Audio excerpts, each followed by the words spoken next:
Becoming a mum isn't your cue to give up on yourself as an individual. It's your opportunity to use your uniqueness to raise your child the best way you can. After all, we are all unique, which includes our babies, and the only one who actually knows how to raise your baby is you. You don't have to lose your individuality. Intrigued? Then sit back, relax, and listen to find out. On this episode, I am joined by the hilarious Angie Belcher, whose experience of mothering happened later in life, and she's very much enjoying giving her son the silliest and most fun childhood she can.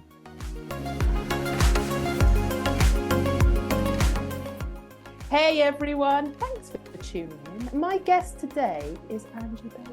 Thanks, Angie, for joining me today. Hello, hiya. Hello everyone. We're going to get straight into it. Angie, who is Angie Belcher? I don't know really. I think I've changed over time, but mostly I'm someone who is interested in the daytime uses of stand-up comedy.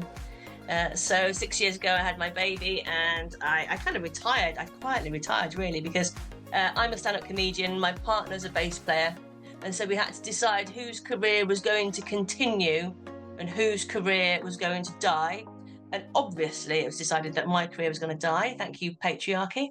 And so I kind of went, right, well, what can I do? You know what I mean? Because I love stand-up, I love being a comedian, and I love being on stage. But, you know, we had to do what we had to do. And being both freelancers as well, it's a precarious life for us. And so I had to kind of decide to do something else in my life. And so I developed something called Aftermath, which is a daytime comedy club for new parents. And I started teaching comedy more. And then 3 years ago, I became the first person to get stand-up comedy prescribed on the NHS and funded by the NHS in a co-produced course. And so I teach comedy and I use comedy during the day. So I'm comedian in residence at the University of Bristol, about to be comedian in residence at the BRI. So it's about helping people to find their love of comedy and to write and perform comedy, but mostly in a therapeutic way. And laughing and having a giggle is obviously one of the best courses of medicine because, you know, it just gets your body moving and it gets you to express yourself, even if you're trying to let go and get rid of some of all that anxiety and stress that you feel naturally builds up in your body over the course of the day, the week, the month. Yeah, and sometimes even more long term than that. So my company, Comedy on Referral, which is therapeutic uses of stand-up comedy, so it's comedy education projects. We often look at things that happened to them when they were a child, things that happened to them years ago. So we work with people like army veterans. I've just finished a 2-year project working with men at risk of suicide in London. I'm about to embark on a new mum's comedy education project. And we kind of help people to find out, a bit like what you do when you're a coach and when you're a counsellor, I suppose, is kind of like what are the things in your background, in your history that you particularly feel pulled towards to explore that in your writing and maybe share it with an audience as well, live. So we are here to talk about the motherhood journey, and you did mention that 6 years ago you became a mum. Did you know that you wanted to become a mum? No, for many years, I was too busy being fabulous, to be honest with you. Do you know what I mean? I was like, I haven't got time to do that. I was too busy just kind of doing my stuff, and it gets to a point really in life when by all your friends, when you're in your 30s and you haven't got children, all your friends will go, "You've got loads of time to have kids. You've got loads of time." Do you know what I mean? And then when you hit 40, because I was 41 when I had my baby, everyone was panicking, going, "Freeze your eggs. Um, Winter is coming." Kind of like, get it on. So I thought I better do something. And what happened was, I remember the exact moment, actually, Maria, which was, I can remember I was halfway through my Edinburgh run. So I'd taken my 1 hour show up to the Fringe up in Edinburgh. And I suddenly felt like it was really self-indulgent to be a stand-up and just be standing there at 11 in the morning trying to get people to come to my show. And I can remember thinking, oh, actually, I've I'd always thought that it had to be the right time. And again, being freelance, it's so precarious financially, emotionally. You never know. My jobs, before the last few years, whereby it's kind of got a bit more stable. One month you're drowning in work. The next month you're like, we're not going to eat. Do you know what I mean? We're going to have to eat our own socks and all that kind of thing. And so, then what I did was I imagined a world in the future, and because I knew that at 41, really, I had to get moving if I was going to do it. I imagined a future whereby I was pregnant and how that made me feel. So, like an emotional audit of that. And I imagined a future whereby I'd missed it and all my eggs had gone pop, and how would I feel? And I realized that the idea of not having children scared me more than the idea of having children. And so I decided there and then, I thought, you know what? I've always spent a lot of time with other people's kids. I've always done, I had a background in youth work and working with disabled kids, working with autistic kids, and I'd always really enjoyed being with other people's kids. So I suddenly thought, you know what? I'd quite like my own.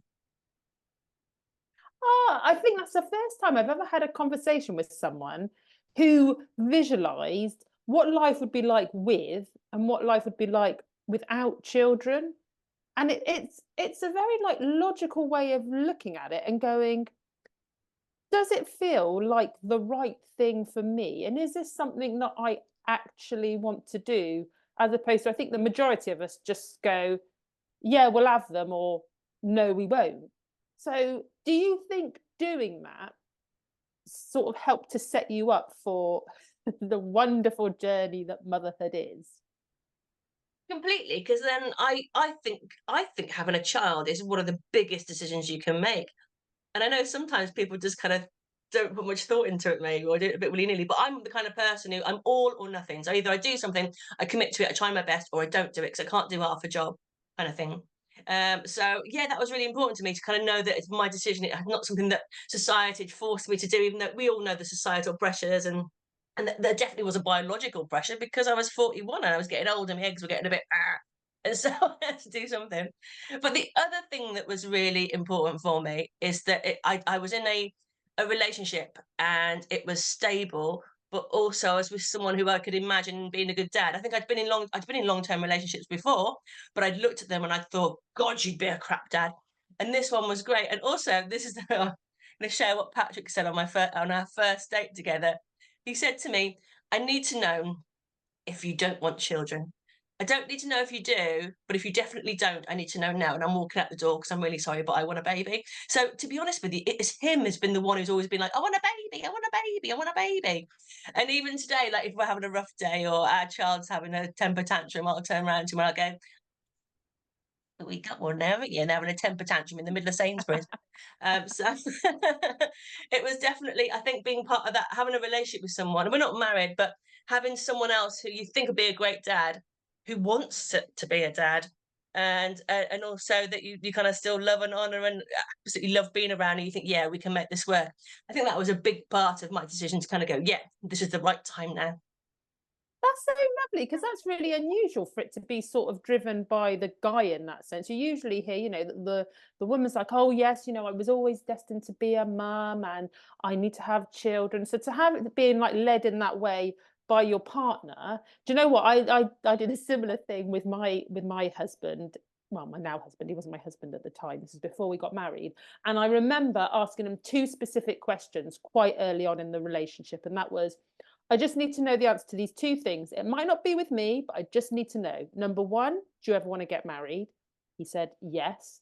Number two, do you ever want to have a children? He said, yes. I was like, okay, then well, so we can continue. Because similar to you, I was I was 35 when I had my daughter. So I wasn't quite there, but we're still known as a geriatric mum, which is really nice, isn't it?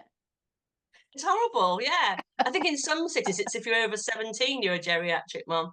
Maybe that's Swindon. I don't know. But yeah, it is terrible. Yeah, it's not like you're in your 50s or anything. It's like something like your early 30s or something. And it's like, oh my God, we're going to have to be gentle with you because I don't know, your hips might break in childbirth or something. I don't know.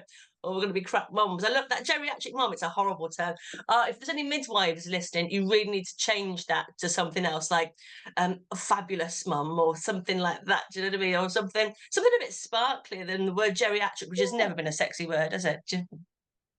No, and I think if you sort of like look back at words that describe women for different things, the words are always quite negative and they don't even sound nice. So, if you're a single woman, you're a spinster. I mean, that word in itself, it's got negative connotations, and the word itself just doesn't sound very pleasant. So it just No, feels like crone is horrible as well. ugh, Crone, spinster. Yeah, we need to develop some sexy new words. we do. So let's take you back. You've decided that you're gonna go for it. You're gonna be a mum.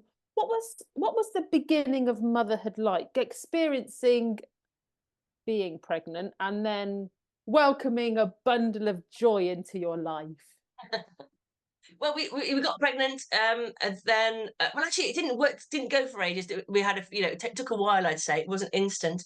But then about 8 weeks in, I can remember looking at my belly and going, "God, this don't seem." Everyone else in the pictures that I've googled seems to be fatter than me, and I was like, "I think something's wrong." And we went to the hospital, and we had a miscarriage at 10 weeks. It was twins. We called them Pluto and Jupiter. They're buried in our front garden. So we had a miscarriage, first of all, yeah. And the reason why we bury them in the front garden is because by law, if you ever sell your house, you have to tell the new vendors about any animals or any creatures or anything of human remains that are buried in your garden. And so I did this so that if we ever sold our house, I just wanted to walk around and kind of go, and this is the bathroom, this is the conservatory, and there's two dead babies buried in the front garden, just to see how they would react to it. But we haven't moved yet. However, the rose bush that we planted them under has died, and we just put a new one in last week, which was terrible. I remember I was thinking, oh my God, we can't even keep a rose bush alive. So we had a miscarriage, first of all. And I like talking about miscarriage because I think it's something that we still don't really talk about, and we tell people when you get pregnant, oh, don't tell anyone because you could lose it in 10 weeks. Oh, great, so then I'll have no one who knows about it, no one to go to, and no one to support me. That sounds like a brilliant idea, women of the world, whoever came up with this magical plan that you shouldn't tell people when you first get pregnant. I think that's an important time to tell people, so that if you do have a miscarriage, you do have problems, you've got a community who know to look out for you and kind of check whether you're okay, kind of thing. I can remember, yeah, friends saying to me again, "Oh, well, next time, don't tell anyone." It's like, I'm pretty sure I didn't have a miscarriage because I told people. I don't think it works like that. That was our first pregnancy, and then we got pregnant again, and we had Ulysses in 2018. So he's 6 now. And I can imagine it. I remember it being massively terrifying, to be honest with you. I'd never been in a hospital before, apart from God, because the other problem with the miscarriage is that they wouldn't come out. So I had to go and have an operation and have anaesthetic and stuff, which I'd never had before. So that was quite scary. And apparently, they literally put a Hoover up inside you, like a Henry the Hoover, I imagine, or some special one, and suck it all out, because otherwise you won't get pregnant if you've still got your miscarriage inside you. And so yeah, that was so that meant that was almost like a whole year of that experience. It wasn't like, oh, you have a miscarriage and you go home and that's it. It felt like it lasted a really long time. And then we had Ulysses by C-section, yeah, in 2018. I've gone off on a massive tangent, Maria, but yeah, carry on. Is that what you wanted? That's okay. I just want to go back to what you were saying about you nobody or you're it feels like you're pressurized into not telling anybody, like you said, that you are pregnant until you've gone and have the 3 month scan and everything is okay. And those first 3 months, I think personally, are the most difficult because for me, it felt like pregnancy hit me for 6. I was like mega tired. I didn't know whether I was coming or going. And I thought, I can't tell anybody, like you said, just in case I don't get past the 3 months. And I think that's a really valid point that you make, that we should tell people, because it is at that point where you're experiencing all these new things and you're thinking, is this normal? Should I be feeling like this? Is this what I should be experiencing? But you've like silenced yourself because just in case it doesn't work out and we don't want to jinx it, just don't talk to anybody until you've had the scan and they've said it's all right, carry on. And I think that is massively connected to kind of how women are judged, that you're there to have a baby. And if you haven't had a baby, then we don't really want to hear from you. Oh, were you upset? Oh, well, try again. But we don't actually want to talk to you about how that you might be feeling over it or anything. It's just kind of next. So I think I would encourage all women to tell everyone. tell your bestie, tell your mum, tell whoever's your closest girls, or other people or males in your life, I think, and tell them that you're pregnant, because I think that's about. You're right. I was so knackered. I think I was more knackered when I was 2 months pregnant than I was when I was 9 months pregnant, because of all this amazing stuff that you're doing in your body. I was like in bed by 7 o'clock in the evening every night. It is, it's exhausting, and you're going, but what's going on? I can't see anything, yet I feel so tired. Why am I feeling so tired? And then, like you said, you seem to get that energy back as you get towards the end of your pregnancy, and that might be because your body's getting ready to like eject your baby, and therefore, we need some energy ready for that to happen. Yeah, I got a baby on board badge really early on off Transport for London, just so I could sit down on the bus, because no one would know. So I was like, I'm going to get a badge that tells people. Oh, bless you. So, how have you found being a mother? Because I mean, like you said, your son is 6 years old, and I think they change the most in those first 6 years. It then starts to sort of level out a bit, and the changes are just a bit different. There's a lot of change in those first 6 years. Yeah, it was. Yeah, completely. Like you almost think like, oh God, this is the worst thing ever. Then it goes, and then you get a new thing that's the worst thing ever, and then it goes. Then you're like, oh my God, what is this fresh hell? And then it goes. It is like this, isn't it? It's a fabulous journey. So yeah, I've really enjoyed it. I think it's given me a second childhood. At the age of, how old am I now? 48. Yeah, and I love doing all the things I think I wasn't allowed to do as a child, like be silly and have fun. I'd say the most important things I'm trying to do, look, everyone else is like, oh, you must make sure they read properly, and you must make sure that they can count, and they need to know right from wrong. And I'm like, I'm just wanting him to have the silliest, most fun childhood. And probably somebody somewhere's probably thinking, "Oh, what a bad mother." But it's all about what your upbringing was like. You want it to be different, don't you? Whereas my upbringing, I come from a council house in the Midlands. It was all about getting your GCSEs, getting to university, using education as a way out, which I completely understand. And I can see why my parents, had left school by the age of 13 to go into their factory jobs, which they had for their whole lives.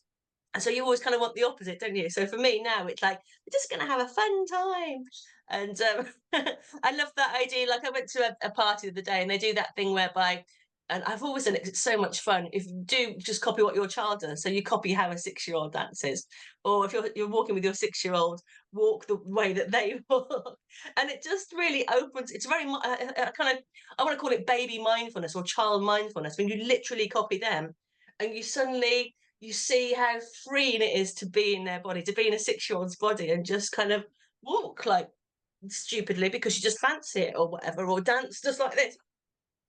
I'm aware that for the first bit of your podcast, you'll need the visuals, but that'll come in on the YouTube clip. Yeah, this is Angie for for the benefit of everyone else who can't see. Angie is dancing like a crazy person.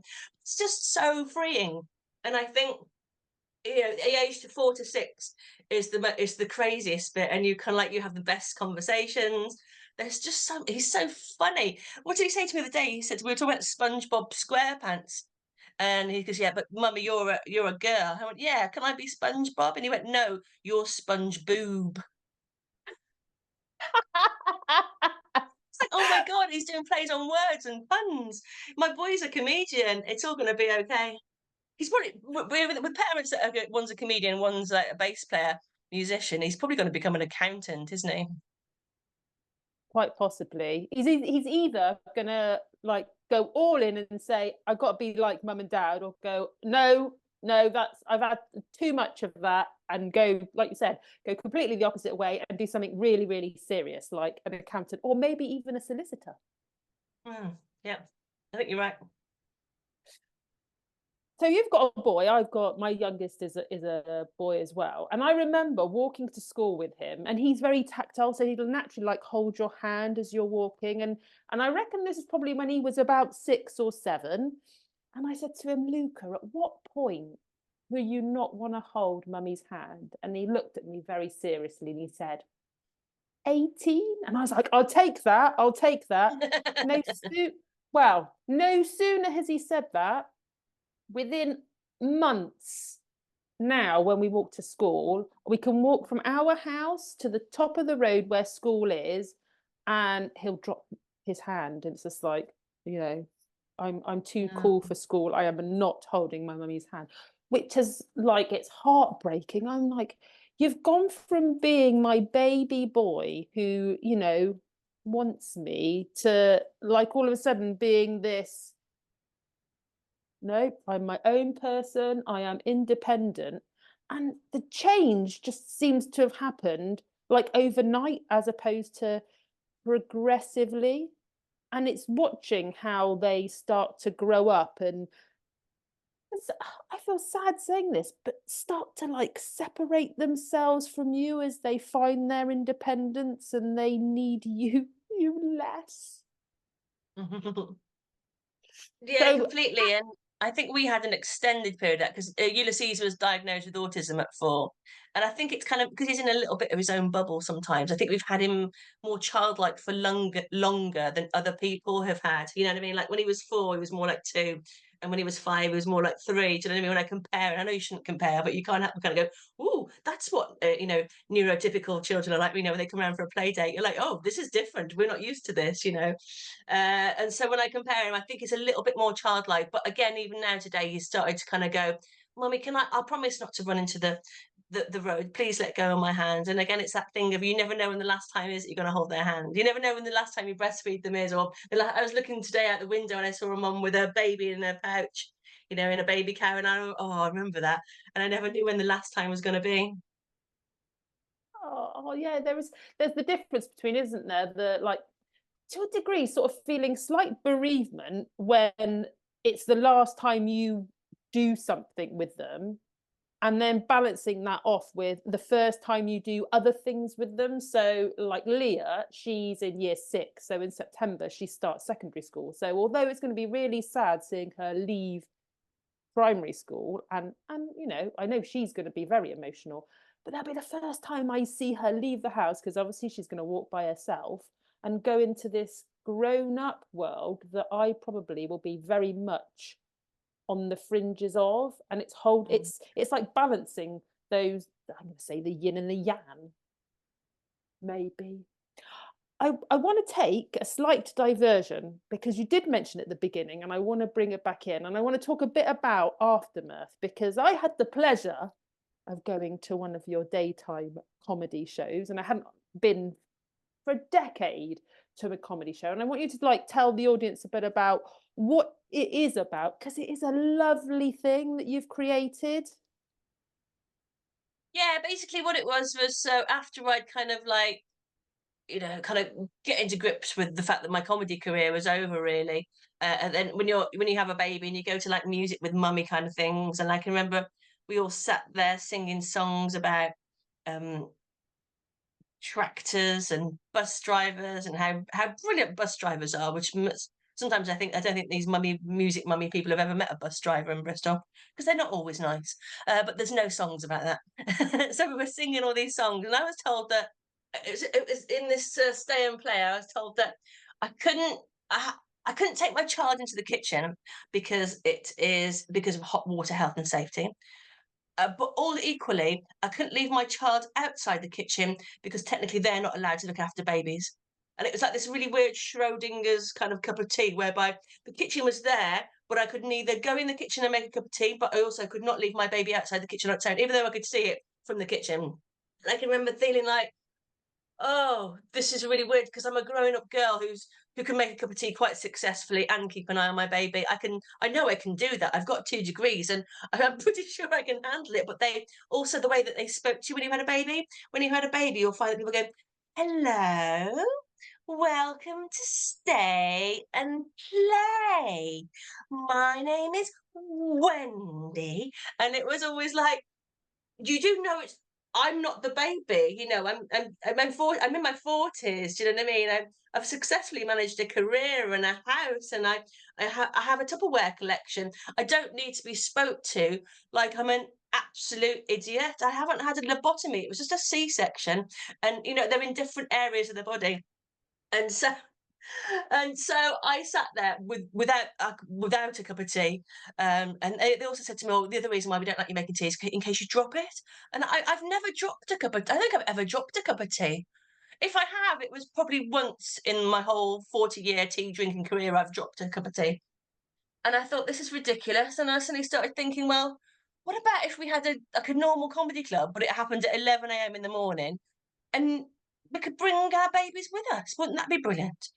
I mean, and don't get me wrong, I'm not trying to slag off music with mummy. It's great, and I went to it, and I enjoyed it. But I just thought, wouldn't it be nice if you did something for yourself? Because all the other groups seem to be about doing something for your baby, and at the end of the day, a 3-week-old baby doesn't really take in all this stuff. Do you know what I mean? They don't suddenly come out of there and become opera singers because they've heard their mum singing the wheels on the bus. It's a stay and play in Barton Hill. It just doesn't, that's not how it works. And actually, it's great that you want to go doing things for your baby. And yeah, take them to baby sensory, take them to, I don't know, waltzing with mummy. I don't know what else you can do. Go and do all that fun sort of stuff, but also equally about paying attention to your mental health.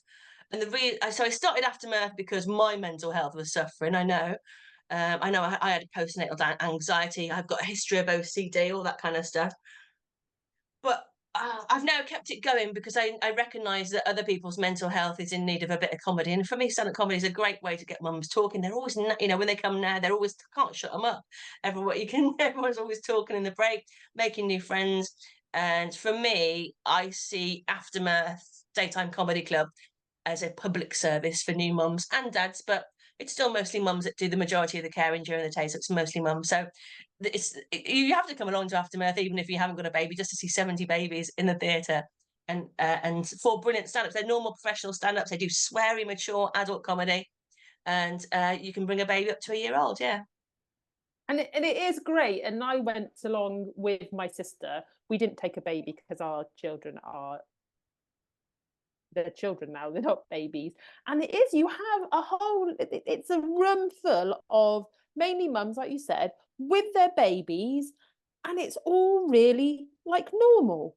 And the unique thing about it, the nice thing about it is exactly like you've said, when you enter the world of mumdom, there's lots of things for you to do to entertain your baby. And there's not a lot out there for you as you being mum, so that you can keep your identity, because all right, you're now a mum, but you're still you. So it was really nice to see women being in a room, just relaxing, enjoying being entertained, and not having to think about baby. Baby was there, and that's fine. And actually, I think quite a few of the babies were enjoying the comedy. They might not have understood what was going on, but they were certainly joining in. And the comedians were really good with the babies as well, which is lovely. So yeah, it's definitely a unique environment. It's something that is needed, and as a result, obviously, you are sold out for at least a couple of months. So if you want a ticket, you need to get a ticket straight away, otherwise you'll be waiting. Yeah, we're hoping we're at the Wardrobe Theatre, but in September, the Tobacco Factory have just booked us, so we're going to have 2 gigs going on in Bristol. So I think as soon as you become pregnant, as well as kind of telling everyone that you're pregnant, even though you haven't had your 3-month scan, telling your friends and family all about being pregnant, you should also go and get yourself an Aftermath ticket. Yes, yes, yes. So we are actually coming towards the end of our chat together, Angie. Before we go, I still do have a couple of questions for you. So the first one is, what 3 things do you wish you knew before you became a mum? Oh, first of all, I suppose that there's no one way to do things. You know what I mean? There's all these books and things that you can buy. And I think kind of finding your way is the best way. The idea is, the special thing about parenthood is you get to do it how you want to do it. Unless you're like a paedophile, I suppose, or a child abuser, then definitely that you should not do that. But on the whole, don't do that. But on the whole, that Maria, there's probably rules in your house that I wouldn't even think of having. There's probably things that we do in our house that, you'd kind of go, oh God, that's a bit weird. The idea is that you get to do your parenting how you want to do it. And therefore that's quite freeing, I think, to kind of go, right, this is these are like the standards that I'm going to keep, and these are things that I'm going to do. I think that's a useful way, that everyone gets to parent in their own way, and there's no right or wrong unless you're a child abuser. That's just an important caveat to put in there. Don't abuse children, obviously, if you're listening to this podcast. It's bad. That would be something I think I could have, that might have chilled me out a little bit. You know, there's always that thing, and I definitely, as I've got anxiety anyway, and a history of OCD in my family, there's always that thing of, oh, is this the right way to do it? Am I doing this right? Am I doing this wrong? And the second thing is that you don't get the baby that you think you should. Do you know what I mean? It's like I had a baby that hated being changed, for example, which absolutely every time I had to change it, it's like, oh God, you know, and just kind of like realizing that you don't get to pick and choose. You presume that they're going to be like little mini examples of yourself. It's going to be mini me's, you know what I mean? And people dress, I must admit, I unconsciously, subconsciously rather, dress my boy Ulysses in the same clothes as me on a regular basis. And I swear I've not thought about it. And I get to the aquarium and I'm like, oh my God, we're both wearing blue dungarees and a red top. But there you go. Yeah, you don't get the baby that you think that you're going to get, that's going to be like you. That in the same way that every single human being on this earth is different, every single baby is different, and you don't know what you're going to get. And so you have a baby sometimes that, you know, everyone else's baby, I remember when they were being changed, would just lie there and just be changed. And even now, as a 6-year-old, my boy comes back from school and the first thing he wants to do is take his clothes off. He just sits around. In fact, if he was here now, he'd be streaking past us. And that I've got a boy who likes being naked, and that, you know what, that's okay. That's the boy. Like, so yeah, you don't get the boy, you don't get the child that you think you want. It's freeing to know that you can do things your way and everyone's different. What would be my third thing that I wish I'd known? Gosh. I suppose it's other people are sometimes the hardest things to deal with, especially with having a boy that's a bit different, that's neurodiverse. I mean, he was diagnosed at 4, which is quite early to get diagnosed with autism. And I don't struggle with his autism, but I sometimes struggle with the looks that I get from other people. The brand of autism he's got is he's an extrovert autistic for a start off, and that which confuses people. We have a stereotype in our head that all autistics can't look at you in the eyes and are really scared and nervous, you know what I mean? Because we've kind of been fed that stereotype. I've got an extrovert, no filter one. So he's more likely to open your car door to stroke you and tell you that he thinks you've got a nice hat on today. And it always surprises me how people are still quite scared about that. Or he'll just come up and hold your hand while you're walking around the supermarket. Do you know what I mean? You're like, and some people kind of go, oh, that's all right. That's a 6-year-old. I can cope with that. And mum's there. You know, so it's all right. But the amount of people who, and I wonder whether sometimes it's just they're worried about, you know, we're all worried about touching children today because we've overly gone on about safeguarding sometimes and about looking after ourselves. And that there's a difference between looking after yourself and it still being actually okay to touch a child with their parents' permission when they're literally in public. And everyone always going to go, oh, the child is touching me. And sometimes I wonder whether eventually that confidence and that kind of playfulness and that physicalness that he has that is so lovely will get beaten out of him. It's like sometimes when I get asked to teach comedy in schools and I'll say, what is the number one thing that you want your child to have with this? And they'll go, oh, I want them to have confidence. So something must happen when they're 7 or 8 where they lose their confidence. So at the moment, I've got this super confident boy and I'm not going to knock it out of him. I'm going to encourage him and go, wow, you're so friendly. You're so lovely. You're a great human being and I'm so proud of you. Do you know what? That last point you make is so important, because I think, especially when they enter the educational system, there is a danger that they're just going to be changed into being like all the other children. And I think it's our duty as parents to ensure that they stay how they are, so that they don't get all these nice qualities that they have knocked out of them and they stay as an individual, because we all have gifts to share with the world. And if we're all being made into like the same individual, then the world's missing out. So I think that's super important, that children need to retain their individualism so that they keep it when they become adults. Completely, exactly. The things that make us shiny and special, we should hold on to. We should. Okay, so my final question to you is, what is the best piece of advice that anybody gave you on how to be a mum? What's the best piece of advice?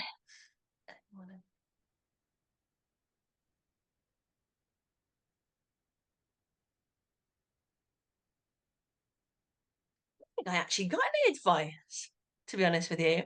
It's difficult because my dad died when I was 18. My mum was had dementia by the time I had Ulysses and wasn't that able to hold conversations.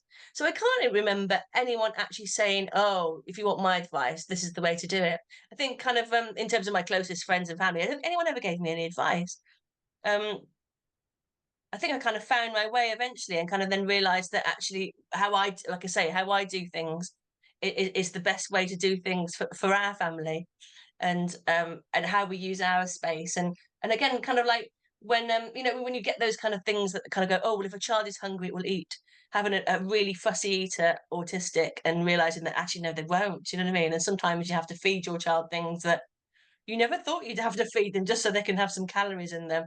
I think there's the expectation that, there's lots of those like old adages like that mums pass down from mum to mum to mum and you realise how wrong they are, I think, the more you go into your own motherhood.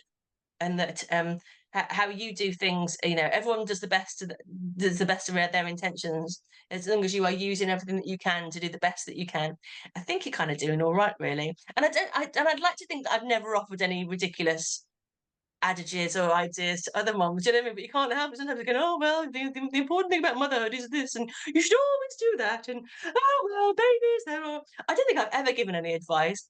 Firstly, because I think I don't want to set myself up as an expert on babies.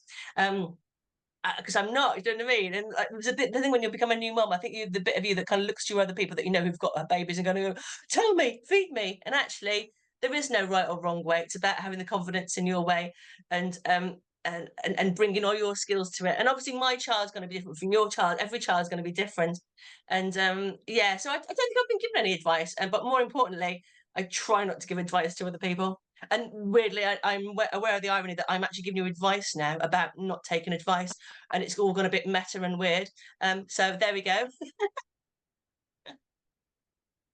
It is what it is, Angie, and I think you are completely right. Because I personally, having looked at my journey as a mum, I think at the beginning you crave someone to give you advice just because I think I wanted someone to say, it's all normal. Everything that's happening is normal. It's all right. It's normal.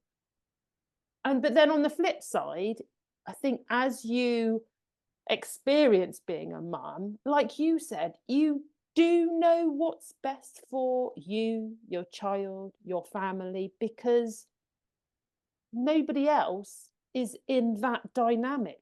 It's the individuals are unique, therefore nobody can give you advice on you because they haven't walked in your shoes. So I think that's a lovely place to end. So thank you very much. Before we actually leave, though, people who are listening to this podcast will be saying, that was an amazing conversation.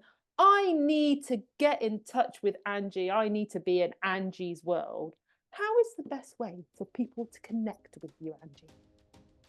Well, I'm on Facebook, I'm on Insta, I'm on Twitter, I'm on LinkedIn, but I don't go on there a lot because it's boring. But you can look at my website, that's angiescomedycourses.com, if you're interested in using stand-up comedy, learning it for yourself or for therapeutic benefit for maybe the people that you work with or your corporate or whoever your people are. And then if you want to come to Aftermath Daytime Comedy Club, it's aftermathcomedy.co.uk. And the other one is angiescomedycourses.com. So connect with me there and you can read all about me and I hope to meet you in the real world. Yay. Well, I'd like to say thank you very much, Angie, for sharing your story with us and being so open and honest. It's been a joy. Thanks for having me. I've loved it. And thank you, everybody, for listening.